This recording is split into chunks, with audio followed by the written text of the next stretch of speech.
If you have this strong obsession and emotional addiction to your ex, I'm going to teach you today the no contact rule, but in a way that no one ever taught you it, because this is the only way that works, because most people use the wrong intention, and that's why it doesn't work, and that's why you stay emotionally addicted.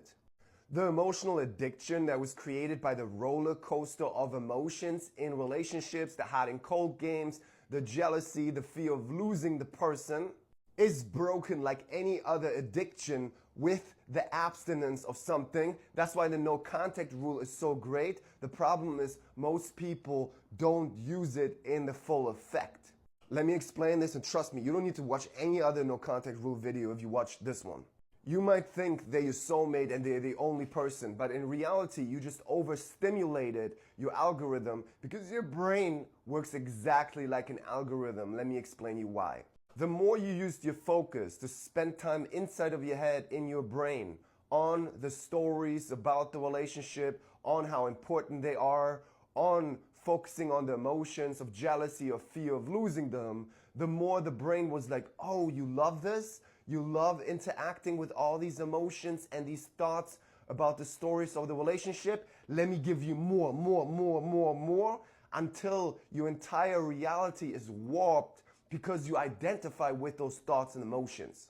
Now, because you continuously focused on those stories and emotions, the brain now automatically, from this algorithm that you created, gives you constantly thoughts and emotions about missing them, and thoughts about, oh, they're the only one, you have to get them back, maybe you can use the no contact rule to get them back.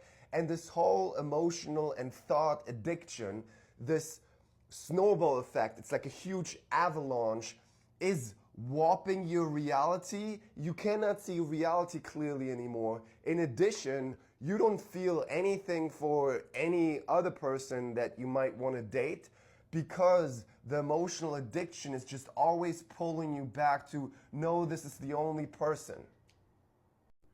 Most likely your past relationship was not a relationship based on connection and caring about each other, but it was a relationship based on emotional addiction. That's why many people try to use the no contact rule to get their ex back, because we know that in an emotional addiction, the ex might react to the you absence and them thinking about being identified with the thoughts, oh, I thought I don't want to be with them anymore because they were more needy, but now I'm not sure if they're in love anymore with me because they haven't contacted me. Oh, now I feel this pull, this chase of validation again. Maybe I love them, and I come back.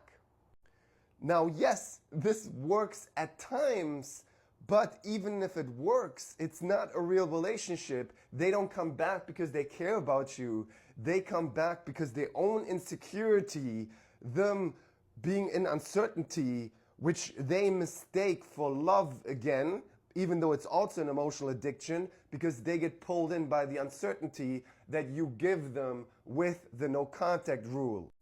Now, many of you are going to watch this video now and you're going to be like, I don't care. I'm just going to do them because I want them back.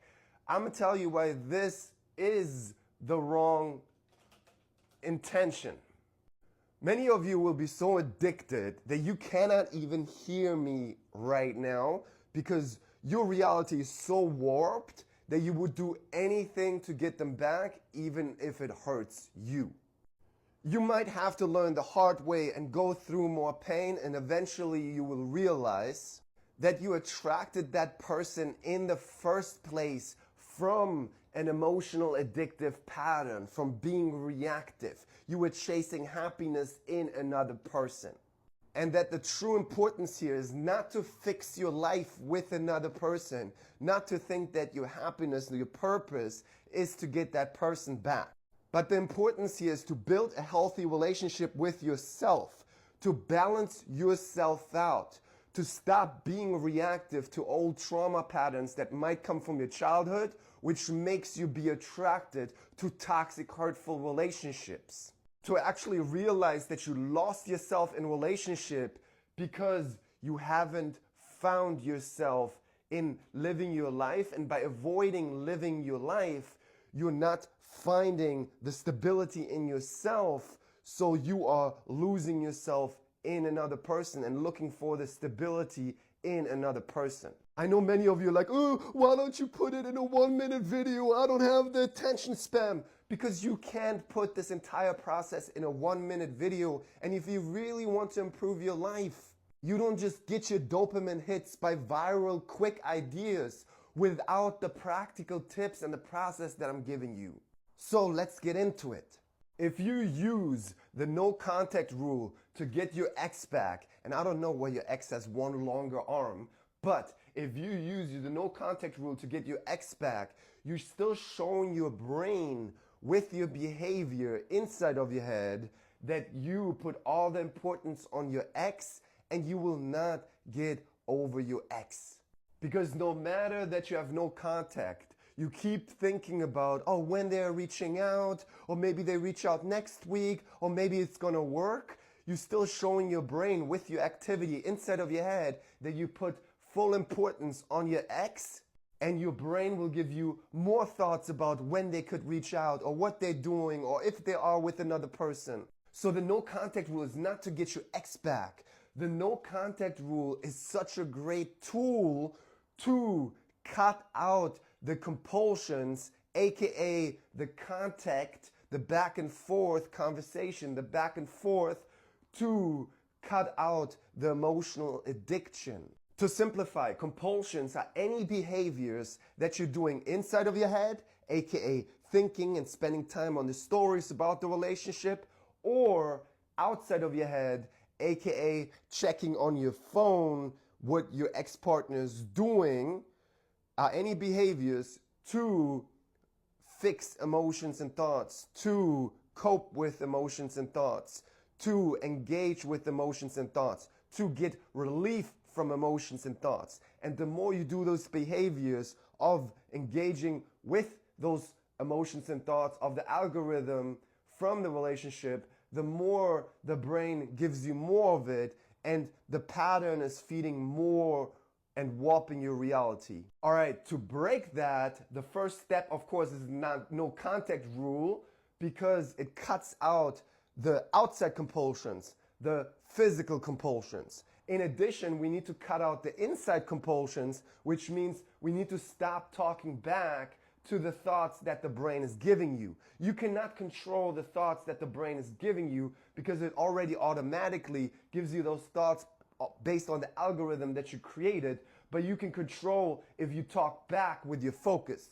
Instead of talking back with your focus, you need to shift your focus moment by moment, because it's a moment by moment game to go to live your life, aka to focus on the valued actions that you want to spend your life on, which is physical fitness, building your business, your creative expressions, hanging out with your friends. While you're doing that, your brain will still, so to say, attack you with all the emotions and thoughts. Not really attack you, it will just give you the same algorithm it used to give you, because it's like, no, this is dangerous. You used to make this person so important. I think you need to go back, and you need to be okay with those uncomfortable emotions and thoughts, not identify with them. They're allowed to be there. Don't hate on them, because if you hate on them, if you want them to go away, you're still engaging with them.